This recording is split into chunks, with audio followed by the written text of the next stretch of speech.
যেহেতু 2009 সাল থেকে আমি স্টুডেন্ট রিক্রুটিং এর সাথে জড়িত ছিলাম, যারা এখানে সেটেল হয়ে গেছেন, ব্রিটিশ হয়ে গেছেন, রেস্টুরেন্টের মালিক, ওনাদের রেস্টুরেন্টে আমি এখন লজ্জায় যাই না। আবার এখন অনলাইনেও আপনি নিজেকে তৈরি করতে পারবেন। আমি যে আপনার জন্য একটা জব খুঁজে বের করব, আপনার জন্য একটা স্পন্সরশিপ দিব, ইউরোপিয়ান মার্কেট বলেন আর নন ইউরোপিয়ান মার্কেট বলেন, চাকরির বাজার সবার জন্যই ভালো। সবার জন্যই ভালো, কথাটা বোঝার চেষ্টা করেন। সবার জন্য বলতে যার কোনো না কোনো কাজ জানা আছে তার জন্য ভালো। আসসালামু আলাইকুম। আপনারা বাংলাদেশের ভিতরে এবং বাংলাদেশের বাইরে যে যেখান থেকে ভিডিওটা দেখছেন সবাইকে আমন্ত্রণ জানাচ্ছি আজকের টপিকে। আজকে আমি যে টপিকে কথা বলতে চাচ্ছি সেটা হচ্ছে, আমার কাছে প্রচুর মানুষ নক করেন। যেহেতু 2009 সাল থেকে আমি স্টুডেন্ট রিক্রুটিং এর সাথে জড়িত ছিলাম, সো 2009-10-এ আমার হাত দিয়ে 500 স্টুডেন্টের ফাইল প্রসেস করেছি। আর গত 2022-23-এ আমার আরো 300 কেয়ার ওয়ার্কার রিক্রুটমেন্টের অভিজ্ঞতা হয়েছে। সো টোটাল 800 প্লাস মানুষের যেহেতু কানেকশন আছে, আলহামদুলিল্লাহ, তারা আমার কাছে এখনো আসেন, এখনো রেসপেক্ট করেন। তো ভালো সার্ভিস দিলে এটাই স্বাভাবিক। আমার অনেক স্টুডেন্ট 2009-10-এর এখন প্রায় এরকম হয়তো 500 জনের মধ্যে 10, 15 বা 20 জনের রেস্টুরেন্ট আছে, যারা এখানে সেটেল হয়ে গেছেন, ব্রিটিশ হয়ে গেছেন, রেস্টুরেন্টের মালিক, ওনাদের রেস্টুরেন্টে আমি এখন লজ্জায় যাই না।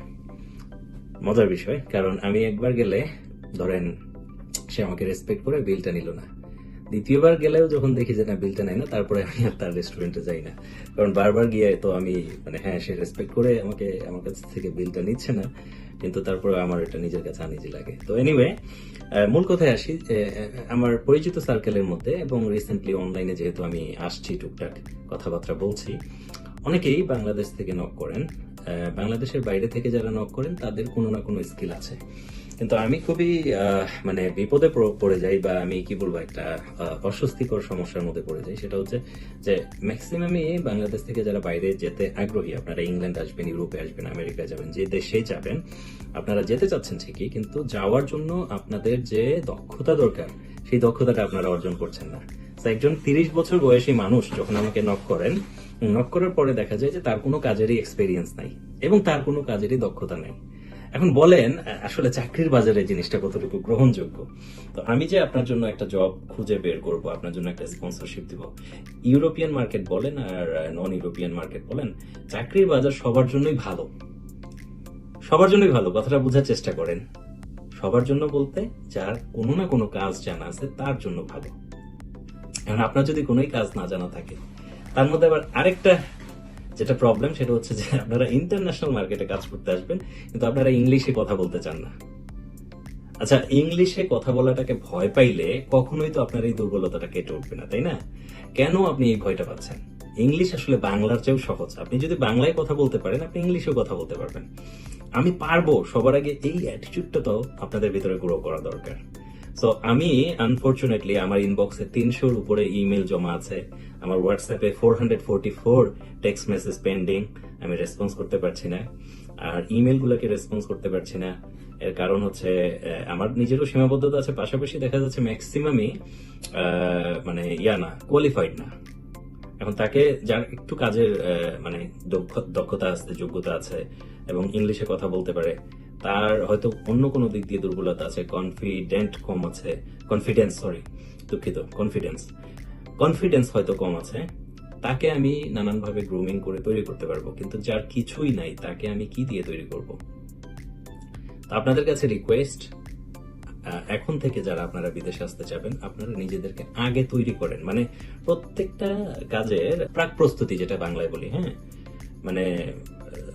প্রি ডিপার্চার যে প্রসেস থাকে না, আপনি তো প্লেনে যখন উঠবেন, আপনি ডাইরেক্ট গিয়ে প্লেনে উঠে যাচ্ছেন না। প্লেনে উঠার আগে আপনার প্রি ডিপার্চার ডিপার্চার প্লেনটা ছাড়ার আগে প্রি ডিপার্চার কিছু কাজ থাকে, এরকম প্রাক প্রস্তুতি পর্বে আপনার নিজেকে তৈরি করতে হবে।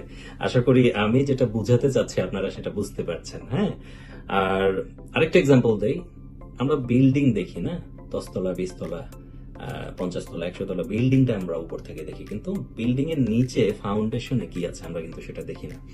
আসলে উপরে বিল্ডিংটা উঠতে যতদিন লাগে, দেখা যায় ফাউন্ডেশনে হয়তো প্রস্তুতি নিতে তার চেয়েও বেশি দিন সময় চলে গেছে। তো এইরকম হচ্ছে আমাদের লাইফটা, ফাউন্ডেশনটা আগে তৈরি করতে হবে, তারপরে না আপনার লাইফটা কোথা থেকে উঠে দাঁড়াচ্ছে তখন ওইটা ভিজিবল হবে। আমি এক্সাম্পল দিয়ে বোঝানোর চেষ্টা করছি, যারা আমাদের কাছে আসছেন আশা করে যে আপনার জন্য হয়তো ইউরোপিয়ান কোনো একটা দেশে আমরা কিছু একটা করতে পারবো, বাট আসলে আনফরচুনেটলি আপনার জন্য কিছুই করতে পারছি না। তো খারাপ লাগে নিজের কাছেও, কারণ অবভিয়াসলি ইউরোপে আসতে পারলে লাইফ চেঞ্জ হয়ে যায়, পরিবর্তন হয়ে যায়।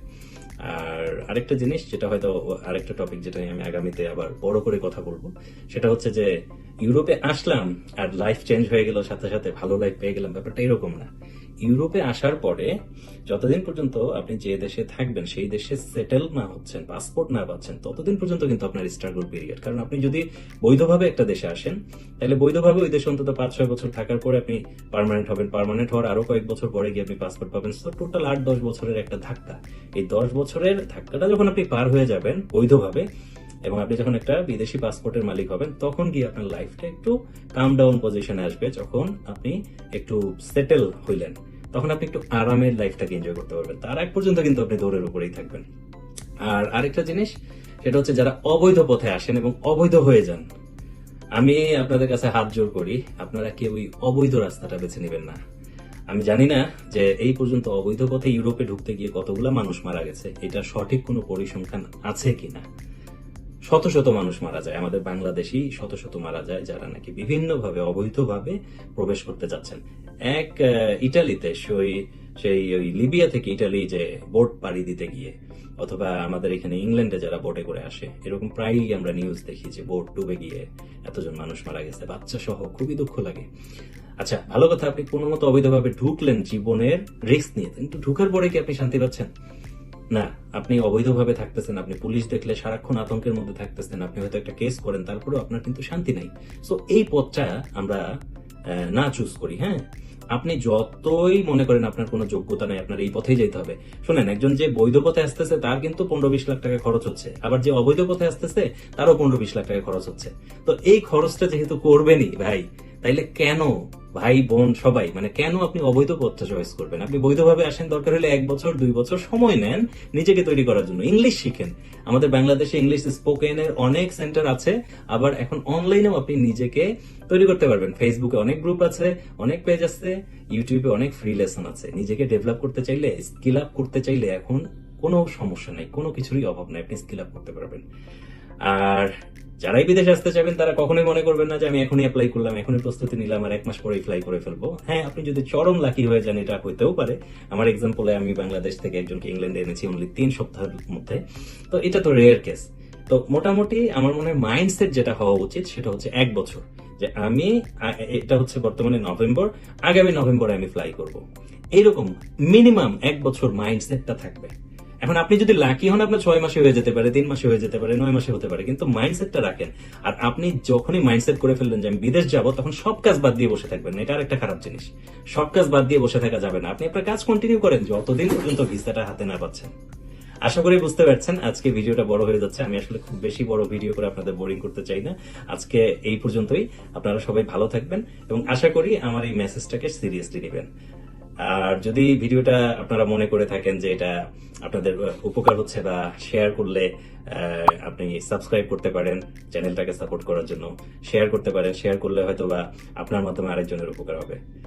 ভালো থাকেন, আপনাদের জন্য অনেক অনেক শুভকামনা। আল্লাহ হাফেজ, আসসালামু আলাইকুম।